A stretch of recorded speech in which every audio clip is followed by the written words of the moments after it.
What if I told you that the image you hold of old age, the quiet rocking chair on the porch, the slow turning of pages in a silent house, is not a portrait of loneliness, but a landscape of profound liberation? What if the very thing our society tells us to fear most, the prospect of being single in our twilight years, is actually one of life's most unexpected and powerful blessings? Most people view aging alone as a failure, a final chapter written in the bleak ink of what's been lost. But I can tell you, from the vantage point of 84 years on this earth, that this perspective is not just incomplete, it's tragically wrong. This stage of life, lived on your own terms, isn't about the echo in an empty room. It's about the discovery of space. Not empty space, but sacred space. It is the space to finally hear your own thoughts without interruption, to move through your days at a rhythm dictated by your own body, not a shared schedule. It is the space to pursue a passion that has lain dormant for 50 years, to build a social world that nourishes you instead of obligating you, and to shape your environment into a perfect reflection of your soul. This isn't loneliness. This is a form of wealth, a spiritual and emotional sovereignty that many people, caught in the currents of partnership and family their entire lives, never have the chance to experience. This conversation isn't an argument against love or partnership. Those can be beautiful, life-affirming experiences. But this is a testament to an alternative path, one that is equally valid and can be just as deeply fulfilling, peaceful, and even thrilling. It's an invitation to shift your perspective, to look at the landscape of your future or your present and see not a void, but a canvas. Today, I want to share with you 6 powerful revelations, 6 pillars of wisdom that explain why being single after 80 can be more magnificent than you ever dared to imagine. These are not just theories, they are lived truths. Stay with me, because the final reason we'll explore is perhaps the most profound and surprising of all, and it may fundamentally change the way you envision the rest of your life. The first, and perhaps most immediate gift of this chapter, is the absolute sovereignty you gain over your own time. For decades, your life was likely a beautiful, complex dance of compromise. You woke up not when your body was rested, but when an alarm clock buzzed, signaling the start of a day filled with obligations to a job, a spouse, or children. Your meals were planned around others' preferences, your weekends were a negotiation of shared desires, and your vacations were a balancing act of different tastes and energy levels. This is the nature of a shared life, a constant, often unconscious, calibration of your own needs against the needs of others. It's a life of we. Now you enter the era of I, and this shift is nothing short of revolutionary. Imagine a morning where you wake naturally, drawn from sleep by the morning light filtering through your window, not a jarring alarm.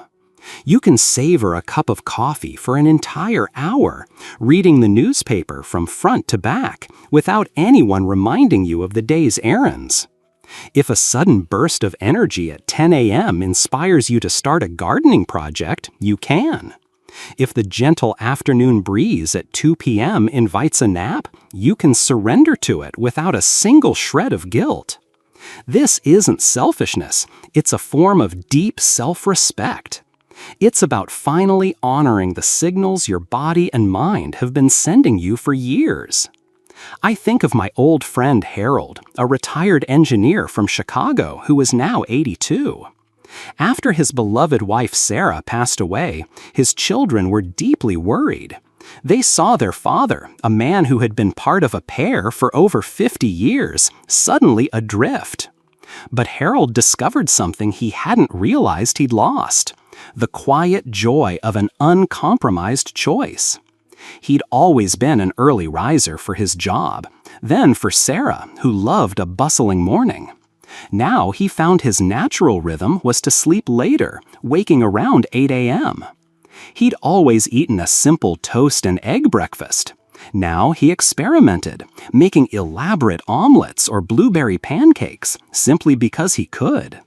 He told me once, "It's not that I don't miss her. I miss her every single day.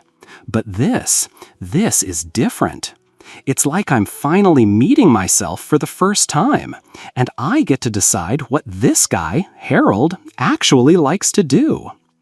His life isn't empty, it's intentional. That sense of ownership over every minute of his day has brought him a peace he never knew in the hustle of his earlier life. Does this idea of reclaiming your own pace resonate with you? If you're feeling the power of this concept, share the word pace in the comments below. This newfound control over your time naturally flows into the second great blessing, the renaissance of the self through personal passions. For most of your adult life, your personal interests were likely relegated to the margins. They were the things you'd do someday, when the kids were grown, when the mortgage was paid, when you retired. Hobbies and dreams were squeezed into the leftover hours, often feeling like a luxury you couldn't quite afford. The mental and physical energy required to maintain a career, a home, and a relationship often left little in the tank for that easel collecting dust in the attic or the guitar sitting in its case in the closet. But now the landscape has changed. Time is no longer a scarce resource you have to fight for. It's an abundant currency you get to invest in yourself. This isn't just about filling the hours to stave off boredom. It's a profound act of reclamation. It's about excavating the parts of your identity that were buried under the weight of responsibility. Maybe you were a gifted painter in college, but set it aside for a more practical career. Maybe you played the piano as a child and always felt a pang of regret for not continuing. Perhaps you've always wanted to write your family's history, learn a new language, or become a master gardener. When you are single in this stage of life, some day has finally arrived. Consider Eleanor, a vibrant 84-year-old woman from Austin, Texas. For decades, she was the quintessential matriarch, raising 3 children, supporting her husband's political ambitions, and running a household that was the hub of her extended family. She loved her life, but her own dream to learn to play jazz piano was always a distant fantasy. After her husband passed, and with her children grown and gone, the house fell quiet. For a while, the silence was deafening. Then, one day, she saw a flyer for piano lessons at the local community center. On a whim, she signed up. Now her home is filled not with silence, but with the soulful, improvisational sounds of Duke Ellington and Thelonious Monk. She told me, "For 50 years, my hands were busy making meals, folding laundry, and holding others. Now they're making music. It feels like I'm finally having a conversation with a part of myself I didn't even know was waiting to speak." This isn't just a hobby, it's her soul expanding. It's a daily act of creation that brings a sense of purpose and joy that is entirely her own. Have you ever put a passion on hold for the sake of others? Share what that passion is in the comments. Your story might just inspire someone else to pick theirs back up. The third pillar of this unexpected freedom is the ability to curate your own social world. This is a critical point because many people mistakenly equate being single with being lonely. They are not the same thing. Loneliness is the painful absence of connection, while solitude can be a chosen, fulfilling state. Being single after 80 gives you the unprecedented power to design a social life based on quality, not obligation. In a partnership, social calendars are often a blend of 2 different worlds. You attend your partner's work functions, spend holidays with their family, and socialize with couple friends who you may or may not have a genuine connection with. It's a package deal. While often pleasant, this can also mean a significant portion of your social energy is spent on interactions that are more obligatory than uplifting.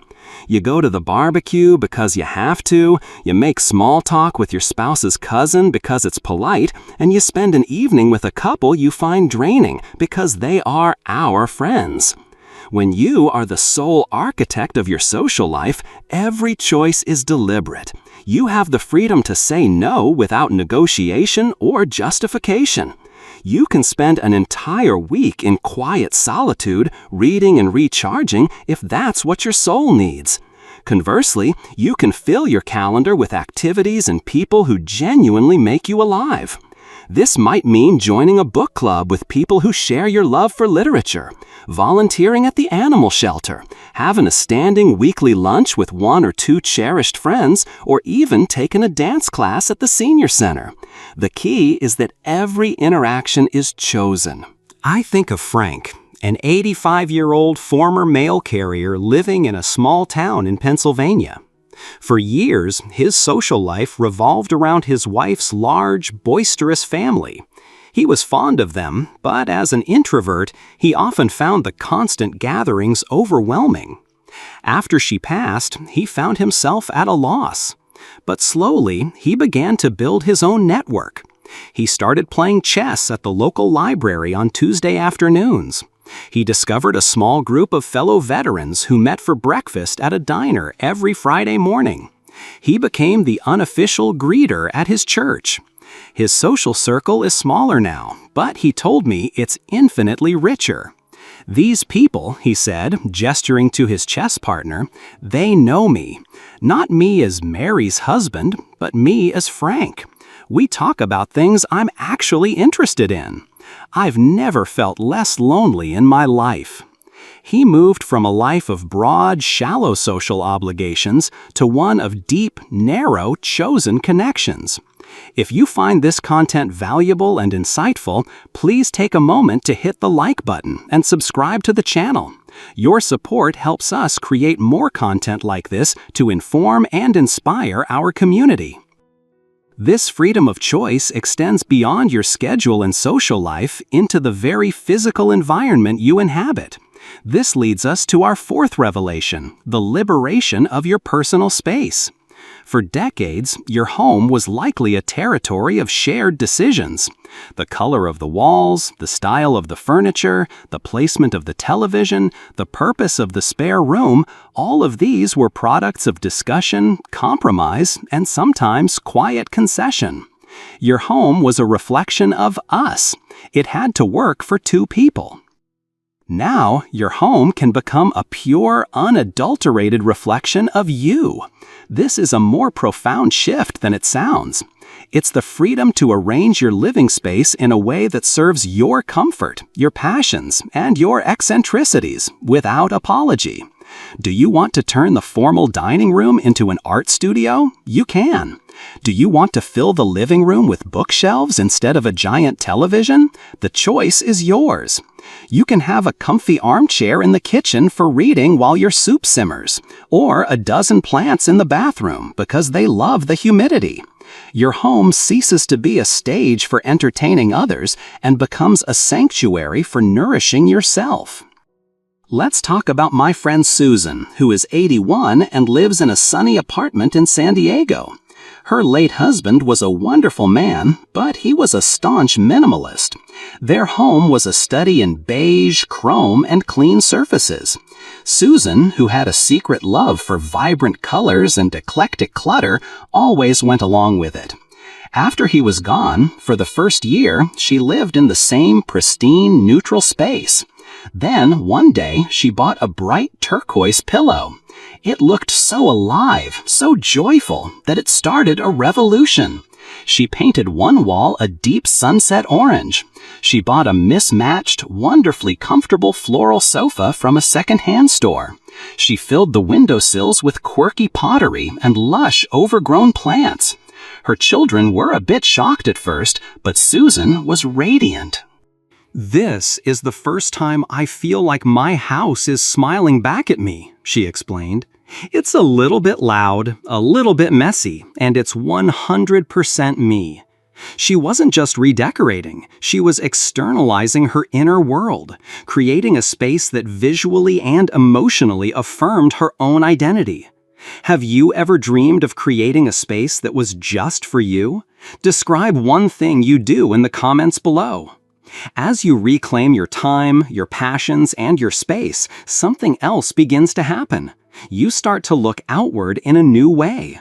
This brings us to the fifth blessing, the opportunity for a deeper, more direct connection with the world around you. When you're in a long-term partnership, your partner often becomes your primary window to the world. They are your go-to person for sharing news, your companion for exploring new places, and your emotional sounding board. This is a beautiful and intimate connection, but it can also, subtly, become a bubble. Your shared world can sometimes insulate you from the broader community, from nature, and even from a deeper spiritual life. Being single can gently nudge you out of that bubble. Without a built-in partner for every activity, you may find yourself more inclined to engage with your community. You might join the local historical society, become a volunteer docent at the art museum, or sign up for a community gardening plot. These aren't just activities. They are new avenues of connection and purpose that root you more deeply in the place you live. You might find yourself taking long walks alone in nature, not just for exercise, but for contemplation. The silence allows you to notice the small details, the specific song of a bird, the way the light changes in the late afternoon, that you might have missed when you were deep in conversation. For some, this stage also opens up a more profound spiritual or reflective practice. Without the daily focus on another person's emotional and practical needs, there is more mental space to contemplate life's big questions, to meditate, or to connect with a faith community in a more personal way. I know a gentleman named Robert, 86, who spent his entire life in bustling New York City. His life with his wife was a whirlwind of social events, theater, and dinners out. When he found himself alone, he moved to a small town in Vermont. His friends thought he'd be bored to tears. Instead, he discovered a new universe. He took up bird watching. He told me that sitting in the quiet woods, waiting for a specific warbler to appear, has become a more profound experience than any Broadway show.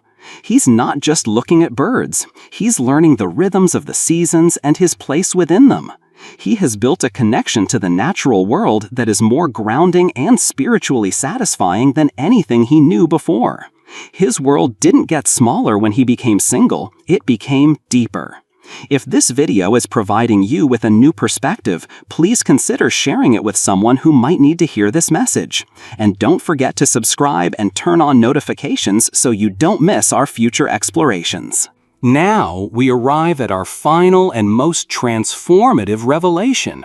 It's the one that is hardest to talk about because it can be easily misunderstood. But it is, for many, the most liberating aspect of being single in later life. It is the release from the immense, often invisible, weight of emotional labor. For decades in a partnership, you are not just sharing a home or a bank account. You are co-managing an emotional ecosystem. You are constantly aware of your partner's moods. You anticipate their needs. You soothe their anxieties. You navigate their disappointments, and you celebrate their triumphs. You carry their emotional state with you, and they carry yours. This is an integral part of intimacy, but it is also work. It is a cognitive and emotional load that you carry every single day. Imagine you've been carrying a heavy backpack for 50 years. You've gotten so used to the weight that you don't even notice it anymore. It's just part of you. Then, one day, you get to set it down. The feeling isn't one of loss, but of an almost shocking lightness. Your mind is suddenly quiet. You are responsible for only one person's emotional weather, your own. You no longer have to spend energy wondering if your partner had a bad day at work, worrying about their health, or tiptoeing around a sensitive subject. You don't have to filter your own feelings to avoid upsetting them or manage the fallout from a disagreement. This is not a criticism of a former partner. It is simply an acknowledgement of the fundamental physics of a long-term relationship. The freedom from this constant emotional co-regulation is a deep, abiding peace. It frees up an incredible amount of mental and emotional bandwidth that you can now invest in your own well-being, your own growth, and your own peace of mind. It's the freedom to feel your own feelings without them being instantly reflected, amplified, or judged by another. For many, this unburdening of the mind is the greatest surprise and the most precious gift of all. It is the deep, quiet exhale after a lifetime of holding your breath. Have you ever considered this aspect of single life? Let me know by commenting with the number 6 below to signify that this final point has given you something to think about. Stepping into your 80s as a single person is not an epilogue. It's a completely new book. It's a chapter that may be quieter in some ways, but it is often richer and more profound in others.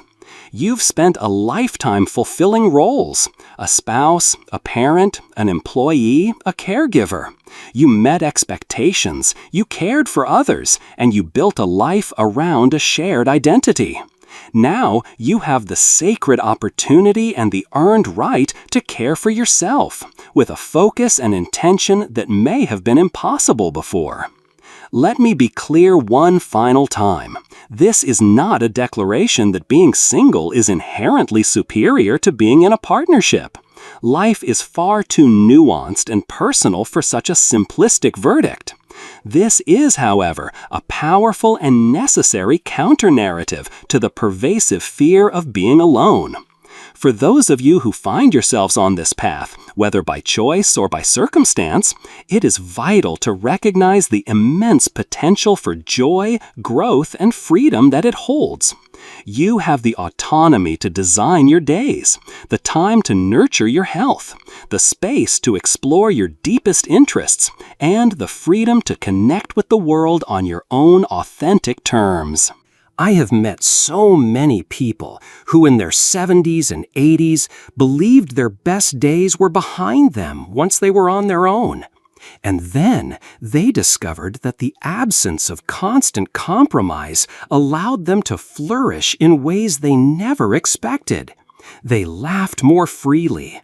They pursued projects with a singular focus. They rediscovered old parts of themselves and invented new ones. Many have described it as a second youth, not a youth of the body, but a youth of the spirit. So, if you are single in this beautiful, complex, and precious stage of life, please remember this. Your story is not winding down. It is shifting into a new key.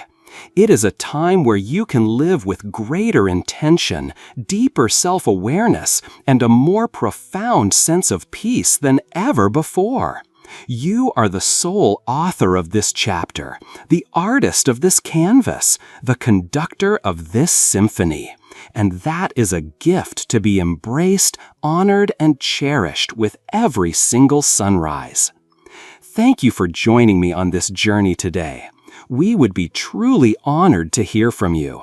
Please leave a comment below and share one insight you learned today and how you might apply it to your own life or perspective.